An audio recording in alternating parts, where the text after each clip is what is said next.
Atendereza bwagurumiswe oishitafe tonda ne mama namugereka abawanga obuwangwa mu buwangire bwabo ndi kitangala mbasindikira ekitangala ndi kwagala mbasindikira okwagala ndi bumu mbasindikira obumu ndi wannagwano mbasindikira obwannagwano mbogombogo kyewagula erizaala enkambwe gwakuzikira balamusizaako bakika namwena abampuliriza mbiti byammwe eb'enjawulo twebaza kitaffe tonda ne mama namugereka wepo ne bajjajjaffe mbiti byabwe eb'enjawulo nate kulakadde kano ke tulimu ak'okukyusibwa kw'ensi yaffe ey'omunda wepo ne yawabweru katonda atudde munda munze alamusa katonda atudde munda mugwe nga katonda etengeredde oli waddembe okubuza omutima gwo ekutakkaanya na ebigambo byogenda okubeera ng'owuliriza kusaba obisuule muguluka weeyongere n'obulamu bwo okubeera ng'obikozesa okubeera ng'ozuukusa amazima agakutuddemu abaagalwa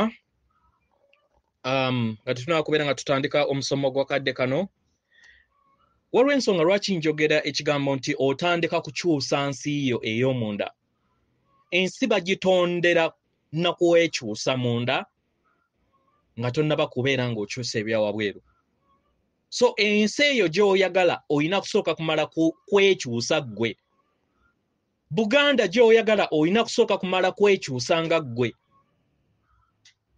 Uganda gy'oyagala olina kusooka kumala kwekyusa nga ggwe abasinga obungi mweyagala gikyusiza wabweru wammwe at the end of the day mugenda kuzaala ensi y'emu ey'abafeeri oyo b'ekizikiza kubanga ebeera tetudde ku musingi guluggulu eba etudde ku musenyu kiki kye bategeeza mu musenyu omusenyu y'ensi eyo programming wa wabweruwo ensi ezimbibwa ku jjinja ye etudde mu mutima gw'ebeera eva mu ndaayo so oyagala Uganda ekyuse oyagala ensi eno yonna sengendo na timba eyekyuse sooka weekyuse beera ensi eyo gy'oyagala okubeera ng'ekyuka mu ngeri eyo buli omu akikola then tuzimbe ensi eyeetambulira mu maanyi ag'omunda abaagalwa olwaleero njagala kubeera nga tuyogera ku musomo ogwa Adamu ne Eva oba Nambi ne Kintu olugero luno nsobola okubeera nga mbategeeza nga nnungamizibwa omwoyo wange omutukuvu makulu ki amakusike agali mu lugero olwa Nambi ne Kintu oba Adamu ne Eva byonna ngenda bikwasaganya wamu kale ekusinga nti ensi yonna yasaasaanyizibwamu ekitabo ekya Bayibuli katutandike n'olugero lwa Adamu ne Eva woba ogenze mu bitabo ebyo owuliriza olugero nga lugamba nti Katonda n'atonda Adamu Katonda yatonda ki Adamu watonda Adamu n'amwebasa wamwebasa nti n'amuggyamu olubiriizi lwe yatondamu omuyambi we Eva abaagalwa luno olugero lutegeeza ekintu ekirala ennyo naye ensi yo erulaba bulabi nabagamba nti eno general paper eno general paper Adam alaga oba ava mu ntegeera ey'obwa SALONGO etudde mu buli kinnoomu ekisooka Adam nga ye gwe muzimu gwe twandiyise nga ogwali mu bw'obuntu kati twala obutaffaali bwange bwonna obuntuddemu ne feesi yange buyitibwa mulongo oba okitegeera era nga erinnya erye oba mulongo oba Adamu ge maanyi aga bulamu ago endabirwamu eva ku mwoyo gwange oba ogwa Adamu. Ekyo Katonda gwagambira nti nno leka tutonde omuntu mu kifaananyi kyaffe. Gwe kennyini weetonda okuva mu nsi ey'obutalabika. Kati DNA yaffe yonna engeri we yali mu mubiri gwe ng'eyitibwa Adamu kubanga ffenna twali butaffaali bwe, ffenna yeffe Adamu.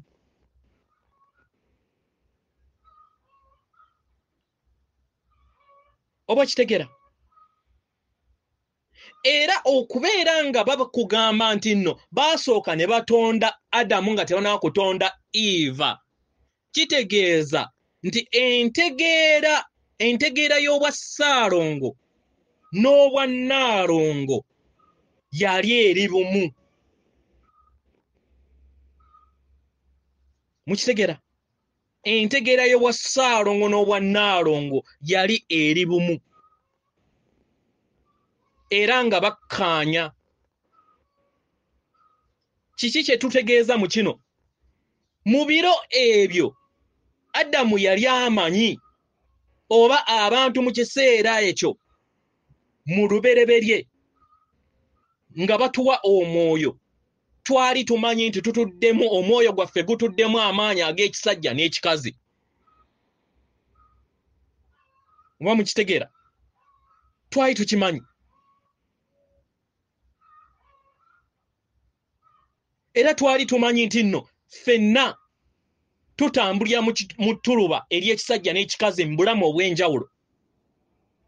Ekitegeeza nti nno weewabeeranga mu maka, weewabeeranga omusajja, wamanyanga nti nahandolinga ntya ono omukazi kubanga nange mbaddeko omukazi mu bulamu obulala, oba buli kintu kyonna kyenkola mukazi wange oba kyenkola musajja wange nange nja kifuuka kubanga nnyina okusasula ebyo bye mba nkoze. Kati ofumitiza n'ogamba naye kino kye mbadde ngenda okukola nze we naabeera nkomyewo nga ndi mukazi, n'akigumiikiriza omujoze omujolonze. Okitegeera? W'obeera ng'olina entegeera eyo otandika okwefuga. W'obeera ng'oli mukazi otambudde ssabo ku ssabo ologa omuliisa buli omudagala, w'otegeera entegeera eno n'otegeera nti munda mu ggwe mutuddemu amaanyi ag'obwa Saalongo, naawe mu bulamu obuddako ogenda kuzaalibwa nga Saalongo bakukola ekintu kye kimu, weekuba mu mutima n'ogamba bye ŋŋenda okusiga nja bikungula mu bulamu obuddako. Olengera nti nno otandise okufuna obumu obwo, otandise okubeera ng'otegeera nti buli kintu kyonna kikutuddemu. Buli sayidi emu n'etegeera nti nno akatiba kendimu ka kaseera kano, naye buli kyenkola akatiba akanfa akafaanagana omuntu wange ow'omunda nange ŋŋenda kukomawo nkungule ebyo. Abantu abo ebiseera ebyo baali bamanyi ekintu ekyo, baali bakimanyi. Kati awo Adamu yali yekka, era yali amanyi amaanyi gaago bw'obwa Saalongo n'obwa Naalongo agamutuddemu. Kati tuleeta story yeeyongera mu maaso, bamwebasa. Okwebaka kye ki? Okwebaka gwe mwoyo okwerabira nti mwoyo ogutudde mu nnyama akaseera akatono. Era okwebaka kwe kwerabira amagezi ago nti nno omwoyo gwo gutuddemu obwa Saalongo n'obwa Naalongo. Oba kitegeera? Kwe bayita otulo.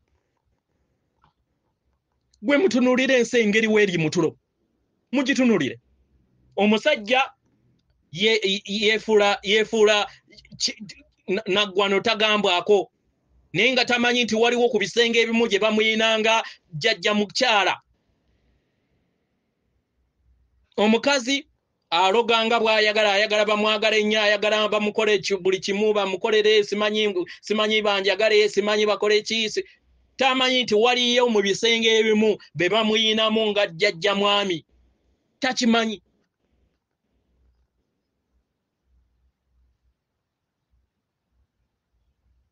So Adamu we bamujja mu Eva nga Adamu ayebase mutulo tetwagwamu ne tulowooza nti twayawukana ne tulowooza nti omusajja ayina okubeera nga alinnya ku nfeete eri omukazi ne tutamanya nti ate gwe omusajja owaleero oli mukazi ow'enkya ate.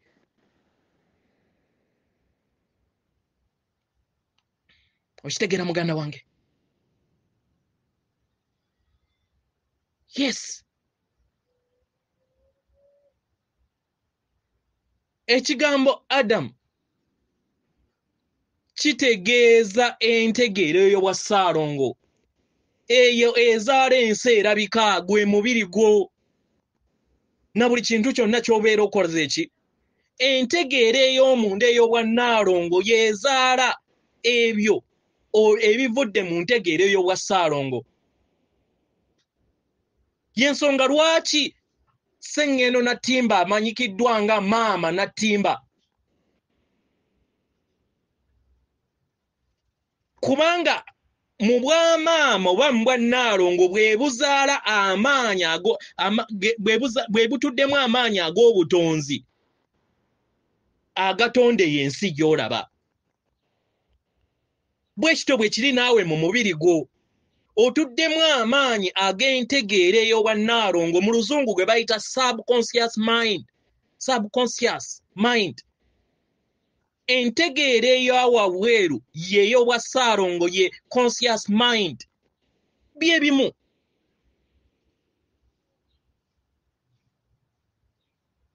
Okitegera?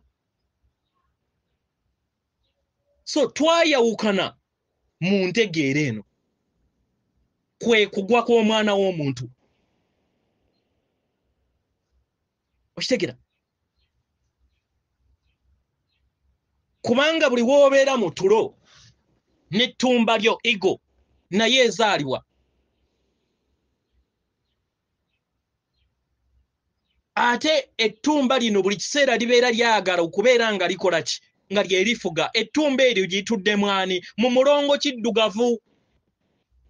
Mulongo kiddugavu ye gw'oyita kitambo abeera ggwe kyekisiikiriza ekyo eky'omulongo omuwundwa ow'ensobi ezo ezitudde mu bintu eby'enjawulo by'oz'okuŋŋaanya mu bulamu bwo obw'emabega.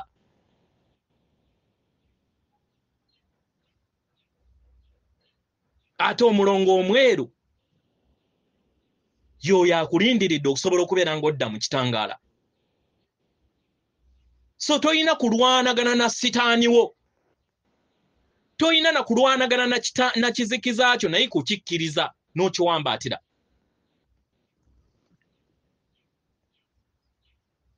Katugende mu story eyaffe Abaganda. Abaganda muyina story oba okugereesa era kufaanagana kwe kumu ne kuno. Awo ne wabeerawo Omuganda eyasooka. Yali Kintu. Ekintu yava ne mukyala we mu ggulu. Ekitegeeza nti no bajja babiri. Mu kujja babiri kitegeeza nti bajja bamanyi nti balina obwa Saalongo n'obwa Naalongo mu nda yaabwe.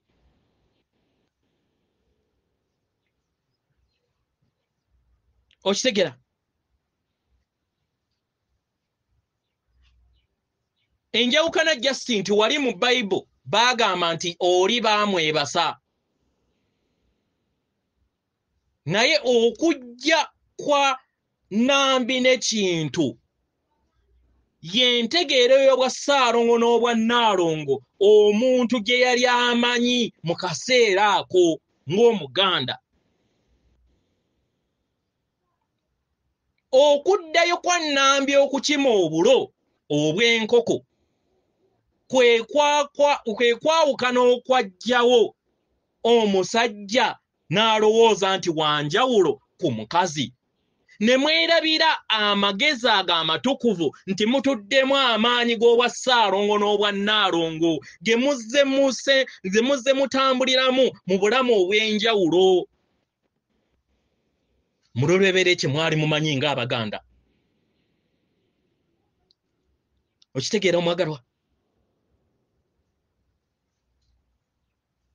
So tewaliyo Kintu n'Ennambi yemmwe mwenna Abaganda oba na buli kinnoomu. Kale mwe ng'Abaganda nga we muyita nti nno yasooka oke kati mumanye nti nno buli Muganda yenna ye Kintu n'Ennambi. Nga newankubadde ffenna just njawukana mu lulimi naye Adamu y'emu ye Kintu. Kubanga gwe muzimu oba ye muntu gwe twalimu nga DNA nga tetunaba kufuuka bantu kati. Baliwo wano kati. Kitegera nga tetunaba kubeera nga twenganga n'okwerwanyisa we twali tukyali mu mubiri. Tetwaweesanga bikompola kwekuba. Twakoleranga wamu okulaba nga tugendera ku nannyini boosi nannyini mubiri gwaffe boosi waffe nga ye yali Nambi ne Kintu buli kiseera baalinga bootaneetinga mu evolution yaabwe oba mu kweyubula kwabwe. Bwe kityo bwe kiri. Omuganda okitegeera? Y'ensonga lwaki nannyini lubaale ye muzimu.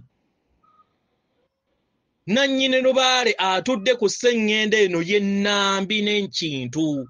Ye Ssaalongo, Kintu ne maama Nambi. Era y'omu ye Eva.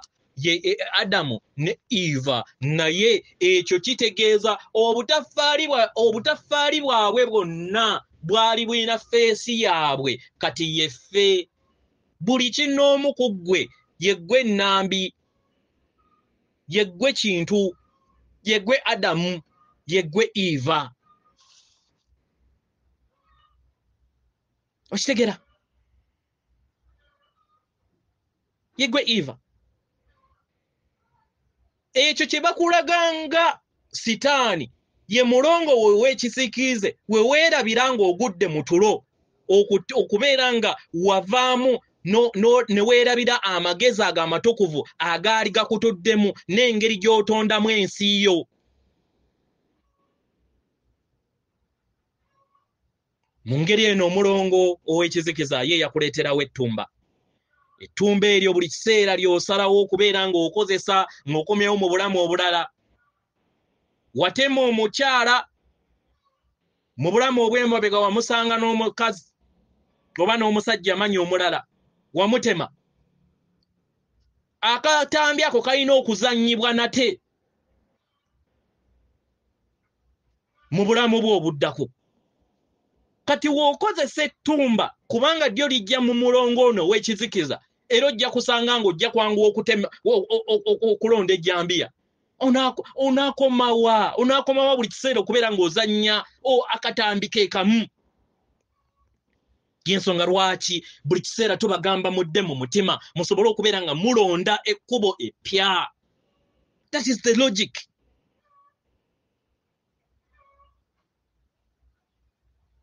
Ye logic eri mu lugero luno lufaanagana lwerumu. Okujja kwa Walumbe ye ego. We mwerabira nti muri bakatonda mutuddemu amaanyi ag'obwa Ssaalongo n'obwa Nnaalongo kwe kubeera nga mwagwa then amagombe ne gabamira. Naye okuva edda w'oba ozze mu timelines ezaffe ez'edda entaana yaffe gwali mubiri gwaffe guno gwe tulimu.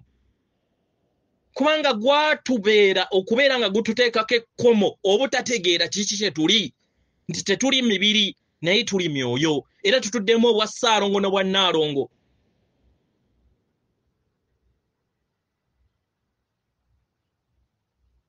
amukitegera kati tuddeyo mu kitabo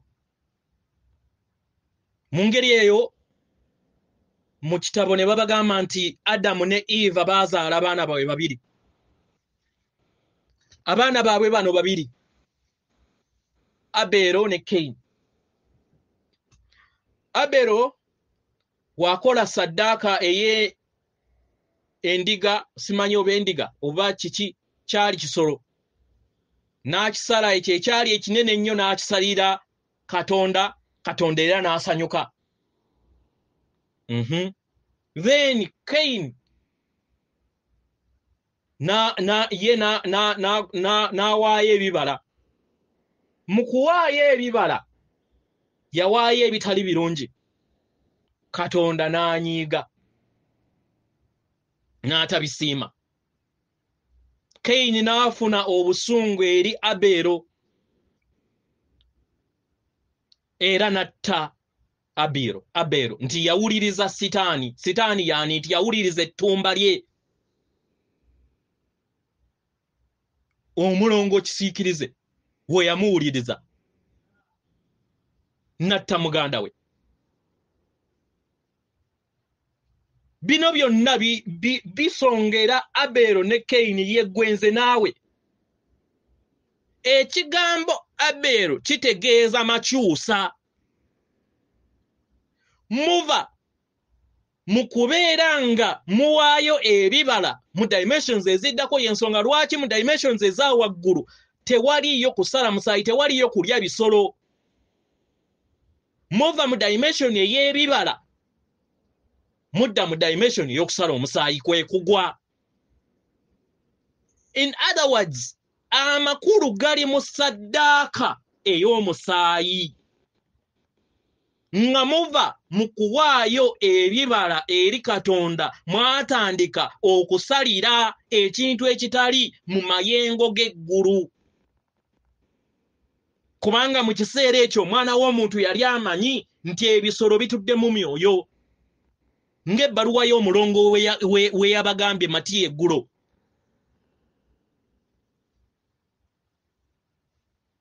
Ebiseera ebisinga muddaawo mwenga abasamize ne mukozesa ne mugamba ne mu kitabo simanyi nabo basala era bakyogerako simanyi bagamba simanyi funa enjwibwa simanyi ogisale omusaayi gaago simanyi emu ogiteeke mu musaayi gwayo ogiteeke ki ogite nti simanyi owonye oyo ayina liprose. Ebyo byonna it's a metaphor. Omusaayi ogwo gutegeeza the life force amaanyi aga Katonda ge magezi. Okusala kw'akayiibwa kano ke babagamba nti onyikemu akayiibwa akalala nti oyina okutta entegeerayo gy'oyina kati ey'obwa Saalongo ng'ey'obwa Naalongo ekutuddemu munda tennaba kusikira eno. Kubanga omwana yakula n'afuuka taata. Y'ensonga lwaki bakugamba nti ebya taata byange eby'omwana bya taata n'ebya taata bya mwana. Kubanga idea yemu. Entegeera gy'oyina ey'obwa taata gy'oyina kati w'ofuna ekirowoozo ekijja n'okiwa subconsciousness oba n'okiwa obwa Naalongo yazimba buli kimu kyonna ky'obeera omuwadde n'akisindika mu nsi eyo ey'obwa Saalongo oba ey'obwa taata. Abadde omwana n'afuuka taata. That's the logic. Si musaayi gwe babatega okubeera nga mukola ki? No, it's just my imagination kuteeberezaako k'olina okubeera nga ozimba mu nsi ey'omunda ne kutondebwa mu timelines zo ez'omunda, then n'okola ekisoboka okulaba nga okuuma amayengo go n'otuuka ku timelines ezo, then w'otuuka ku timelines eyo gy'otondeddemu ekintu, then ne kizaalibwa mu nsi yo. Kubanga buli kintu kyonna it's not physical, buli kintu kyonna tekiri solid, it's just liquid, it's just energy. nga newankubadde woba oli mu dimension gy'oba olimu olabanga bya ddala nti oyina omubiri ekisenge kiikyo ddala waliyo barya nedda yensonga lwaki abali mu dimension endala basobola okujja n'ayita mu kisenge. Ffenna tukisobola naye olina kweyubula kutegeera ntegeera eno. So mukozesa examples ezo mbawulira abasomesa abamu ne mukozesa example ez'okusala omusaayi mu lubaale nti kubanga ne mu Bible nakyo baakikola kyali kitegeeza kirala kati olunaku olwaliro njagala okimanye. Omusaayi kitegeeza life force ye gye bayita entegeera ya Katonda taata gy'oyina. Nga tonnaba kubeera ng'ogisikiza magezi majja oyina okugitta era kye kimu kwe kulwanagana kwa Yakobo ne Katonda. Katonda gwe yalwana nayo idea ey'omunda emutuddemu okusobola okubeera ng'esikira eno enkadde gy'oyina. Oba kitegeera? Era ekigambo Yakobo kitegeeza super planter. Oyo omusizi ow'ensigo. Era yeemu ye story eri mu ya Moses. Moses baamugamba nti olaba ensi ensuubize naye togenda girabako. Baali bamulengeza wa Nalongo obutudde buli kinnoomu. Era teyalaba ku malaalo ge kubanga eyo ensi enkadde eyaliwo yayina okufa okubeera nga asikizibwa empya. It's just a metaphor. Byonna it's just a story eya creating okuva mu magezi consciousness bwa Salongo, subconsciousness bwa Nalongo. Period. Ng'amaanyi gano gatudde mu buli kinnoomu. Okitegera? Gatudde mu buli kinnoomu. Era yeekaalu oba essabo ly'emmeeme eyo. Emmeeme eyo yeekaalu entukuvu. Kyensonga lwaki tukugamba nti sirikako labanga otudde mu gundi mu ssabo n'oteebereza n'olaba ng'otudde mu ssabo. Ne tukugamba kati tuula ku kaliba akeeru n'okatondawo n'okatuulako. Mu birowoozo byo by'essabo lyo.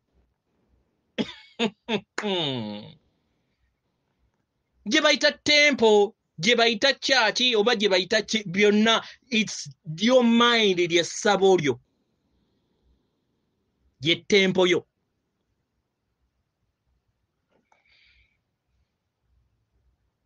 Okitegera? Era okubeera nga oli mu mubiri nga teweemanyi yentaana. Okubeera nga weezudde n'otegeera obwa Katonda bwo nti biri munda mu ggwe kwe kuzuukira n'ofuna entegeera eya bulamu. Weddiza amaanyi ga Salongo n'obwa Nalongo g'obadde nago agatakuvangako naye wageerabira, naye kubanga ensi ye gwagitonda ekkirizayo n'ogitondera ku bulimba. Ensonga lwaki bajjajja batugamba nti bannange kwagala tabavangangako. Buli kiseera abeera naawe. Naye ye Nalongo ye atudde munda ye buli ky'omuwa omuwa kasasiro nga azimbaganya kasasiro ng'amukuddiza. Y'omuwa negative thoughts, w'omuwa ebintu ebiri negative ng'abizimba ng'abikuddiza. Ng'otandika okutambulira mu bulamu obw'endwadde, mu bulamu obw'obwavu, mu bulamu mpozi yeggo abitonda.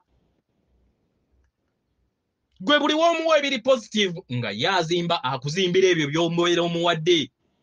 Nalongo ye buli ky'omuwa kyakuzimbira, buli ky'omuwa akikulaakulanya bukulaakulanya n'akiteeka mu buliwo.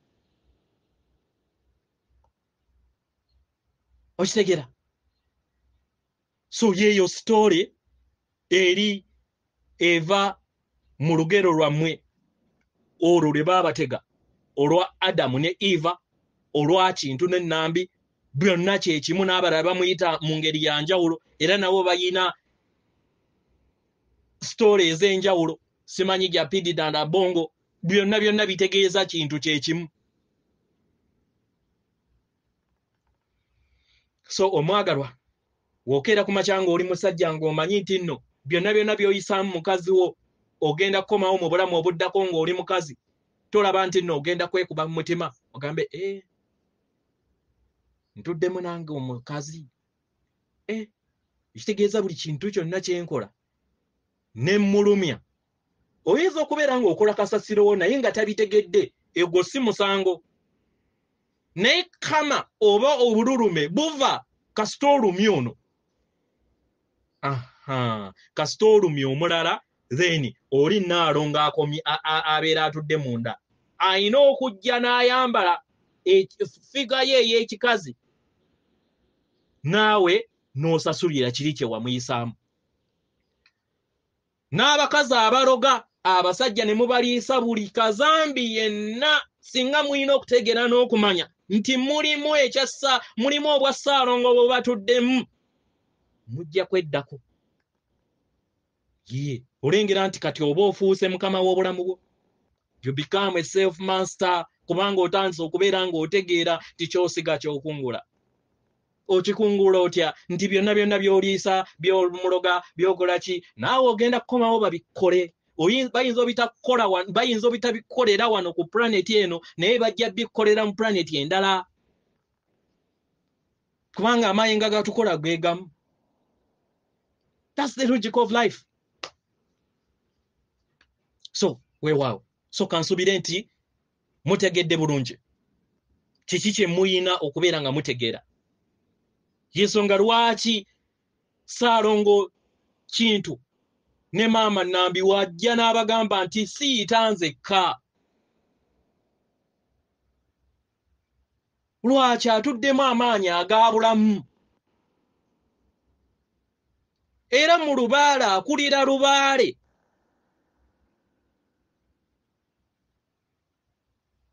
babeera bano yebeera namuziga kubanga bulamu abeera bibo ne maama Nabine n'abeera Nambi era maama Nabine n'aba akolera wansi w'omuzimu Nambi era aba akulira lubaale abeera mu side ey'ekikyala abeera maama Nambi kubanga maama Nabinene ye Katonda akuzibwa mu ye. Okitegeera omwagalwa era nannyini lubaale kituufu abeera kabaka bulamu naye kabaka bulamu ali mu Kintu. Kintu ye muzimu era Kintu ye nannyini lubaale era yababeera be bamu kubanga kabaka bulamu ye Katonda akuzibwa mu Kintu. Mukitegeera Abaganda? Yensonga lwaki babagamba nti nannyini lubaale ye muzimu kubanga omuzimu gwe ye correction oba ye kugattaganya kw'amagezi gonna ag'obulamu obw'emabega okusobola okubeera nga ofuna kye tuyita ensi empya oba omutendera omujja.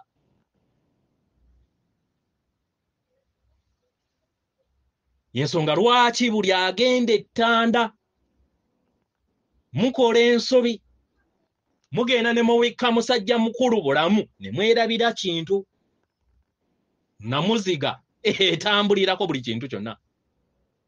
Mugenda ne mubikka maama Nabinene ne mwerabira Nambi namuziga etambulirako buli kintu kyonna kubanga batudde mu bwe muzimu ate nga nannyini lubaale ye muzimu.